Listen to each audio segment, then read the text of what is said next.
All right, ladies and gentlemen, we're going to go ahead and get started. We want to thank all of you for joining us today, and we're excited. We're going to make some clarifications. We're going to clean up the record a little bit, and we actually have some announcements to make that I think are worthwhile, and I think that the people of Utah will be excited to hear.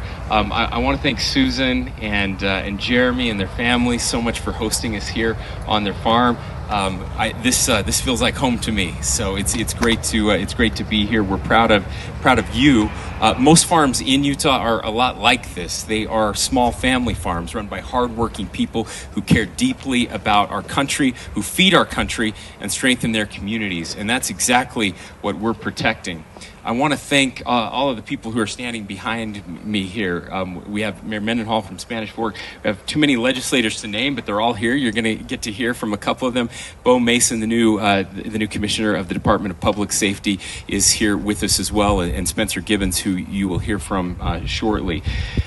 Today, I just want to make it very clear that Utah is reaffirming a strong message that it's been sending for several years. We will not allow adversarial foreign entities to buy up strategic land in our state. A Chinese state-owned company tied to the People's Liberation Army tried to purchase land near the Provo airport very recently. The company, Cirrus Aircraft, is majority owned by the Aviation Industry Corporation of China, which is also known as AVIC, a restricted foreign entity under Utah law with deep military ties to the Chinese government. AVIC makes fighter jets, helicopters, and drones for the Chinese military. They appear on multiple U.S. federal watch lists and are banned from federal contracts, assistance, and benefits due to serious national security concerns.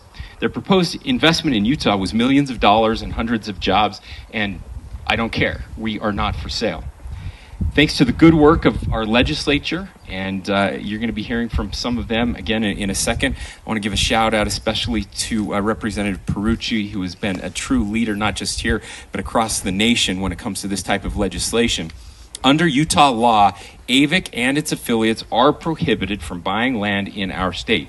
We acted swiftly, and due to these strong laws and vigilant enforcement, the sale did not happen. So much coordination goes into keeping Utah lands out of these adversarial hands. I want to recognize the important work of Utah companies like Strider Technologies, who are on the front lines of helping businesses and governments identify and root out foreign influence in our economy. Their tools are helping us to stay a step ahead. And I'm grateful to Cooper Wimmer, a senior executive who is here with us at Strider, and the entire team at Strider for their ongoing efforts in keeping Utah secure and safe. Now, we talked about stopping entities from buying land in this state. One of the bills that we passed and signed into law actually also requires the divestiture of land that is owned by these foreign adversarial entities, and that is happening in our state as well. Now, there are some really dumb maps that keep floating around the internet. I have no idea who made up these maps, but they had no idea what they were talking about. Sadly, everyone believes those dumb maps that get made up that show that millions of acres of Utah, according to the map, are owned by the Chinese government. That is absolutely not true.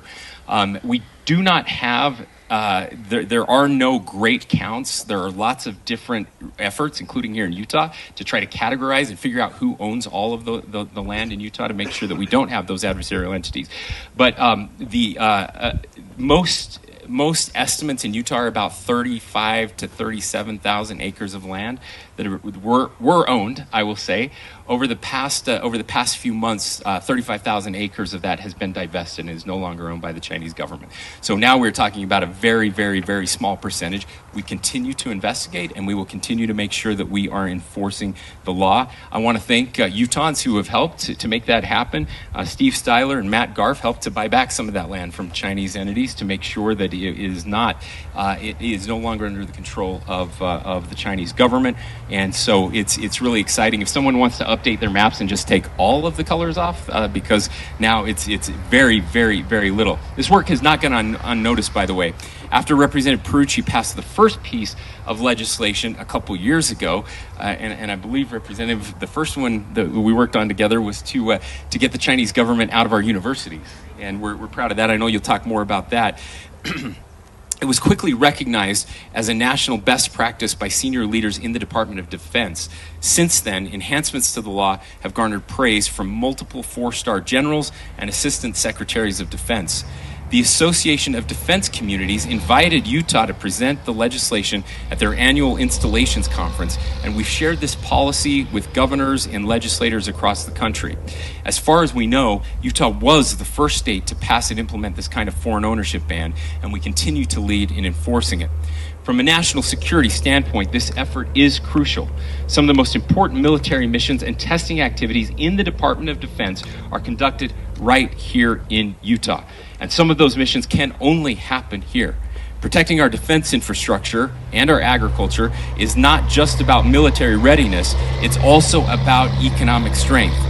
These missions contribute $23 billion to Utah's economy, support over 177,000 jobs, and represent nearly 10% of our state's GDP. Other states may have let something like this slip through the cracks, but Utah didn't, and we won't. We're not just protecting land, we're defending liberty and national security, and we're proud to do it the right way. And with that, I'm excited to turn the microphone first over to Representative Perucci, and then following her, we'll hear from Representative Jeff Burton, and then after Representative Burton, we'll hear from a representative from our ag community, Spencer Gibbons, and then I'll finish up with some final remarks. Representative Perucci.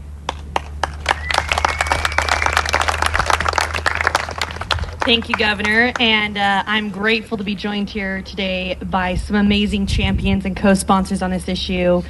General, now Representative Burton, but most of us still call him General, up at the Hill, Representative Clancy, Representative Shelley, and Representative Schallenberger, and Senator McKell has been my Senate sponsor on the majority of these bills, and I have appreciated his support and partnership on this. Over the past couple of years, we've passed critical legislation to protect Utah citizens, the agriculture community, and our institutions from foreign threats. As was mentioned, we started this process in 2022 when we shut down our Confucius Institutes. They are identified by the State Department and FBI as Chinese propaganda outlets, and we had them at 2 of our universities, and we closed those down. And we went a step further and ensured that our from kindergarten to college, our cultural and language learning programs are free from CCP propaganda and manipulations. The CCP is so invested in playing the long game. They were going around and courting our local districts, counties, and even at the city level on building these relationships. So it was critical that we made sure our school districts weren't accepting money from the CCP as well. And then, as we started unraveling the sweater and seeing all the nefarious things that China was doing, we did additional legislation. So in 2023 and 2024, I ran legislation to prohibit restricted foreign entities like China from purchasing and owning land in our state. Now, not only does the law prohibit the Chinese government from owning land, but also its subsidiaries, its shell companies, its majority-owned companies, and any company headquartered in China from owning land in our state. So the law is both retroactive and proactive. And the law directs DPS, who's here today, to work with our Homeland Security Liaison to maintain a list of restricted foreign entities and provide a notice updating counties on this as well. They do an annual training as directed in the law for our county recorders. What was exciting about this stop of the transaction next to the Provo Airport was it was a county recorder who caught it, and it was because of the training, direct result of the legislation that we passed and was signed by Governor Cox. So from there, DPS conducts that investigation working with SIAC and other partners, and then the property owner is notified, and they have the opportunity to sell that land within a year, but if not, we're going to confiscate it. And DCFM will then sell the land, pay back any American companies with liens or loans on it, and the remaining amount will be deposited into the general fund. So we really gave them an opportunity to either play nice or do it the hard way. We've done a lot as we've looked at this and just poured over the reports that are coming out of our national security community and working in partnership with the National Guard and other military partners to see how we can strengthen this law, which we did this last session. It was the first of its kind to prohibit food delivery services on our bases and also require the disclosure of an individual who purchases land in Utah who has served in the military of a restricted foreign entity. Beyond this legislation, though, that we're here to celebrate today, we have prohibited cities from signing sister city relationships with provinces involved with slave labor. And yes, we had a city with that relationship, and they severed it. We've prohibited our state agencies from purchasing and using technology made by China-based companies and have required individuals lobbying on behalf of foreign countries to register as a foreign lobbyist and wear a nice bright badge so legislators know who they're working for. Taken together, these bills are far more than policy. They are a declaration that Utah will not be intimidated or infiltrated by authoritarian regimes. And they affirm that we value freedom, transparency, and security over short-term economic convenience. The legislative work we have done has not only advanced Utah's interests, but has also set an example nationally for how states can stand up to the Chinese Communist Party's malign influence and safeguard our national security. As has become the case with a lot of issues, national security is no longer the exclusive domain of Washington, D.C. It begins here at home, on our farms, in our schools and universities, with county recorders, industry partners, and policymakers. So, let us be clear-eyed and confident. We will not be intimidated by authoritarianism masquerading as progress. Although we've accomplished a lot, there's still a lot more to do, and I'm excited that next session we will have legislation to address Utah's water infrastructure vulnerabilities. We will put a stop to the CCP's forced disclosures of our critical minerals in order for our Utah ranchers to sell their products to them. And we will enhance the tools and resources available to the Department of Public Safety and SIAC to enforce all these measures. And I look forward to working with these champions on this issue and the governor as we move forward. And I'll turn the time over to General Burton.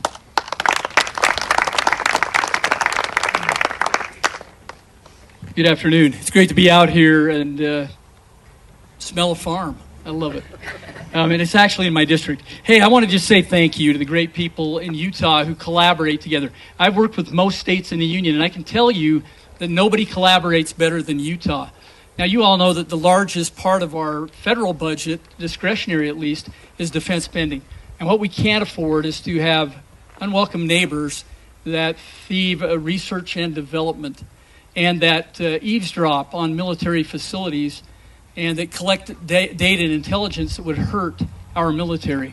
And so I'm very grateful for the collaboration that's going on in Utah. It's happening. It's beginning to happen, I would say, in other states. Back in 23, along with Senator Milner, I passed a bill that blocked foreign entities from buying land anywhere near a military facility, because what was happening in other states was they were putting up wind farms right adjacent to military runways, thus turning that runway into something that was ineffective and unusable. We can't allow that in this country. We're smart people, but we have allowed, in some cases nationally, to let foreign entities use our laws against us. What you're seeing here is a state coming together to fix that on our own soil, and what we're doing here is going to move to other places.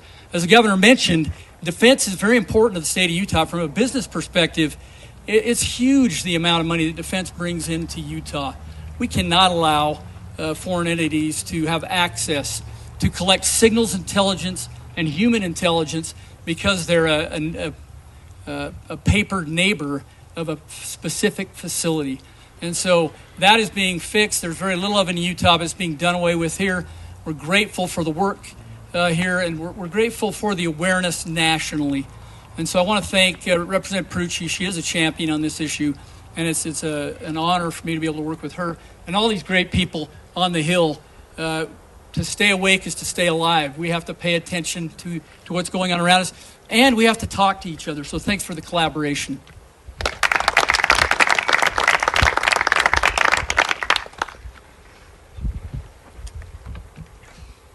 Thank you, Governor.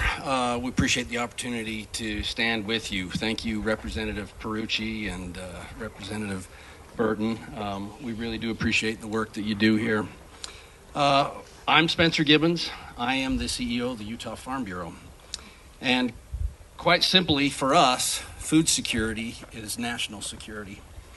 And that starts with protecting our agricultural land and the people who work it.